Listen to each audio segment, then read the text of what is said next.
siya, ay kikwento ko po sa inyo yung kabuuan ng nangyari sa araw na yan. Normal na araw lang po sa Thailand. Kasama ko po yung kaibigan ko at siya. Nasa loob po kami ng condo unit namin. Ngayon po, habang nagkwekwentuhan po kami, ay napatingin po ako sa aming alkansya. Nandito po kami, napatingin po ako sa aking alkansya. Maaaring matanong nyo, Adam, ano ba yung konteksto ng alkansya na sinasabi mo? Etong alkansya po na ito, inirigalo niya po sa akin to with a message na from now on ay aalagaan ko na yung pera natin. Mag-iipon tayo. Ito po ay ang clip noong araw na ibinigay niya sa akin ng alkansya na nasa vlog namin sa CBD channel na ngayon ay naka-private na.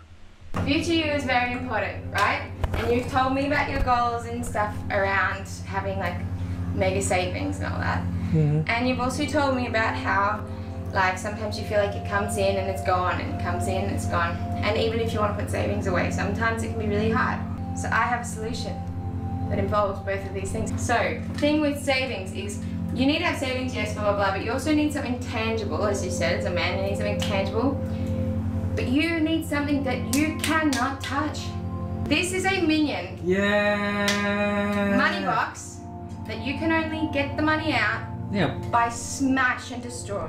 Ngayon po, bakit kailangan pong mag-ipon? For almost 12 months po ng pagsasama namin, sa akin pong pananaw, ay hindi po maayos ang pag-handle namin ng pera namin. Hindi po maayos dahil umabot na po ako sa mga oras na yan sa utang na nasa 500,000 pesos. Kaya going back